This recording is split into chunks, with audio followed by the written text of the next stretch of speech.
Part 1, Chapter 2, The Pros and Cons. During the period in which these developments were occurring, I had returned from a scientific undertaking organized to explore the Nebraska Badlands in the United States.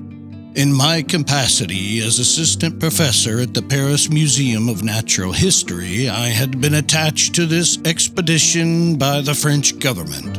After spending 6 months in Nebraska, I arrived in New York, laden with valuable collections near to the end of March. My departure for France was set for early May. In the meantime, then, I was busy classifying my mineralogical, botanical, and zoological treasures when that incident took place with the Scotia. I was perfectly abreast of this question, which was the big news of the day, and how could I not have been? I had read and reread every American and European newspaper without being any farther along. This mystery puzzled me. Finding it impossible to form any views, I drifted from one extreme to the other. Something was out there, that much was certain. And any doubting Thomas was invited to place his finger on the Scotia's wound. When I arrived in New York, the question was at the boiling point.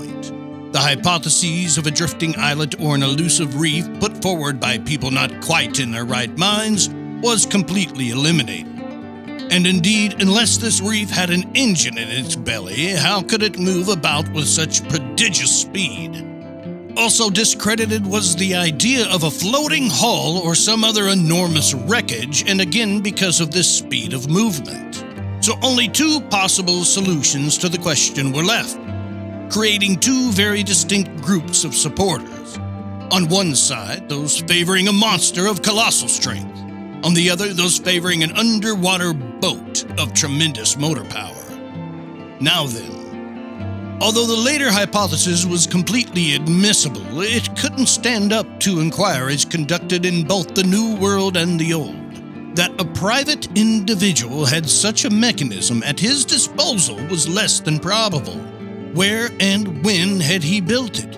And how could he have built it in secret? Only some government could own such an engine of destruction, and in these disaster-filled times, when men taxed their ingenuity to build increasingly powerful, aggressive weapons, it was possible that, unknown to the rest of the world, some nation could have been testing such a fearsome machine. This chase-pot rifle led to the torpedo, and the torpedo had led to this underwater battering ram, which in turn will lead to the world putting its foot down.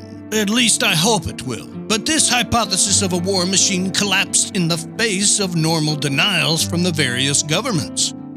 Since the public interest was at stake and transoceanic travel was suffering, the sincerity of these governments could not be doubted.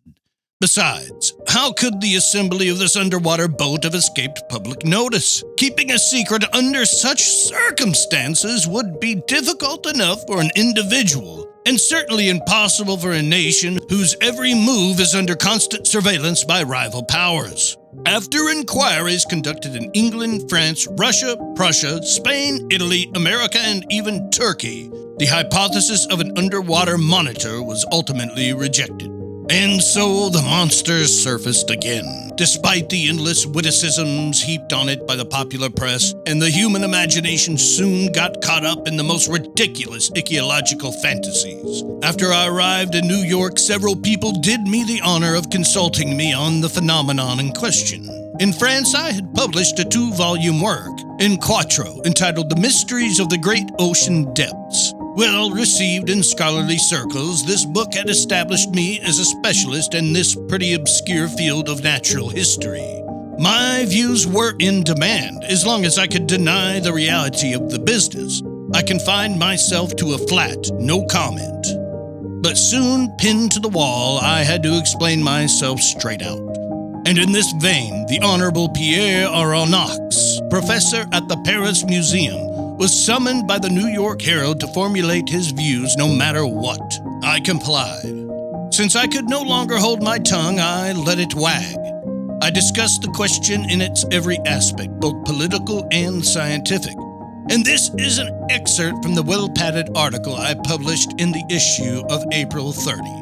Therefore, I wrote, After examining these different hypotheses one by one, we are forced, every other supposition having been refuted, to accept the existence of an extremely powerful marine animal. The deepest parts of the ocean are totally unknown to us. No soundings have been able to reach them. What goes on in those distant depths? What creatures inhabit or could inhabit those regions, 12 or 15 miles beneath the surface of the water? What is the constitution of these animals? It's almost beyond conjecture. However, the solution to this problem submitted to me can take the form of a choice between two alternatives. Either we know every variety of creature populating our planet, or we do not. If we do not know every one of them, if nature still keeps ichthyological secrets from us, nothing is more admissible than to accept the existence of fish or cetaceans of new species, or even new genera, animals with a basically cast iron constitution that inhabit strata beyond the reach of our soundings, and which some development or other, an urge or a whim if you prefer, can bring to the upper level of the ocean for long intervals. If, on the other hand, we do know every living species, we must look for the animal in question among those marine creatures already catalogued. And in this event, I would be inclined to accept the existence of a giant narwhal. The common narwhal or sea unicorn often reaches a length of 60 feet, increases dimensions 5-fold or even 10-fold, then give the cetacean a strength in proportion to its size while enlarging its offensive weapons. And you have the animal we're looking for. It would have the proportions determined by the officers of the Shannon, the instrument needed to perforate the Scotia, and the power to pierce a steamer's hull. In essence, the narwhal is armed with a sort of ivory sword, or lance, as certain naturalists have expressed it. It's a king-sized tooth as hard as steel. Some of these teeth have been found buried in bodies of baleen whales, which the narwhal attacks with invariable success. Others have been wrenched, not without difficulty, from the undersides of vessels that narwhals have pierced clean through, as a gimlet pierces a wine barrel. The museum at the Facility of Medicine in Paris owns one of these tusks with a length of 2.25 meters and a width at its base of 48 centimeters. All right then, I imagine this weapon to be 10 times stronger and the animal 10 times more powerful. Launch it at a speed of 20 miles per hour, multiply its mass times its velocity, and you get just the collision we need to cause the specified catastrophe.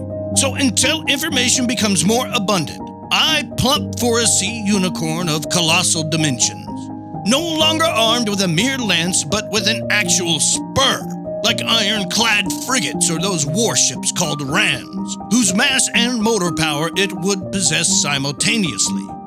This inexplicable phenomenon is thus explained away, unless it's something else entirely, which, despite everything that has been cited, studied, explored, and experienced, is still possible. These last words were cowardly of me, but as far as I could, I wanted to protect my professional dignity and not lay myself open to laughter from the Americans, who, when they do laugh, laugh raucously. I had left myself a loophole, yet deep down I had accepted the existence of the monster. My article was hotly debated, causing a fine old uproar. It rallied a number of supporters. Moreover, the solution it proposed allowed for free play of the imagination. The human mind enjoys impressive visions of unearthly creatures. Now then, the sea is precisely their best medium, the only setting suitable for the breeding and growing of such giants, next to which such land animals as elephants or rhinoceroses were mere dwarfs. The liquid masses support the largest known species of mammals and perhaps conceal mollusks of incomparable size or crustaceans too frightful to contemplate, such as 100-meter lobsters or crabs weighing 200 metric tons. Why not? Formerly, in prehistoric days, land animals, quadrupeds, apes, reptiles, birds were built on a gigantic scale. Our Creator cast them using a colossal mold that time has gradually made smaller. With its untold depths, couldn't the sea keep alive such huge specimens of life from another age? This sea that never changes while the land masses undergo almost continuous alteration? The heart of the ocean hide the last remaining varieties of these titanic species, for whom years are centuries, and centuries are millennia. But I mustn't let these fantasies run away with me. Enough of these fairy tales that time has changed for me into harsh realities. I repeat, opinion had crystallized as to the nature of this phenomenon, and the public accepted without argument the existence of a prodigious creature that had nothing in common with the fabled sea serpent. Yet, if some saw it purely as a scientific problem to be solved, more practical people, especially in America and England, were determined to purge the ocean of this daunting monster to ensure the safety of transoceanic travel. The industrial and commercial newspapers dealt with the question chiefly from this viewpoint. The Shipping and Mercantile Gazette, the Lloyd's List, Francis Packet Boat, and Maritime and Colonial Review, all the rags devoted to insurance companies who threatened to raise their premium rates, were unanimous on this point. Public opinion being pronounced, the states of the Union were the first in the field. The New York preparations were underway from an expedition designed to chase this narwhal. A high-speed frigate, the Abraham Lincoln, was fitted out for putting to sea as soon as possible. The naval arsenals were unlocked for Commander Farragut, who pressed energetically forward with the arming of his frigate. But as it always happens, just when a decision had been made to chase the monster put in no further appearances. For 2 months, nobody heard a word about it. Not a single ship encountered it. Apparently, the Unicorn had gotten wise to these plots being woven around it.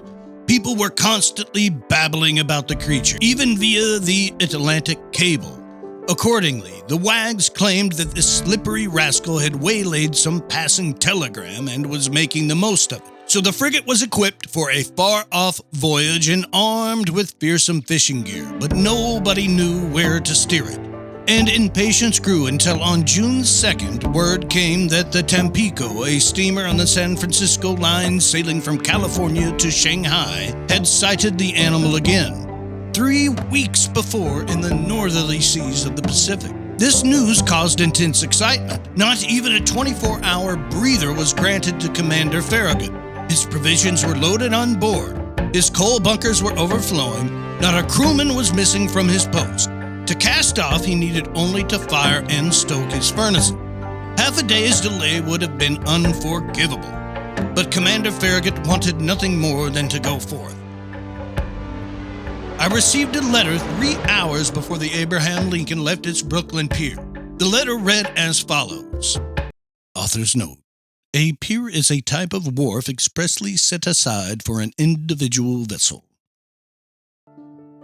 Pierre Aronat, professor at Paris Museum, 5th Avenue Hotel, New York. Sir, if you would like to join the expedition on the Abraham Lincoln, the government of the Union will be pleased to regard you as France's representative in this undertaking. Commander Farragut has a cabin at your disposal. Very cordially, your J.B. Hobson, Secretary of the Navy.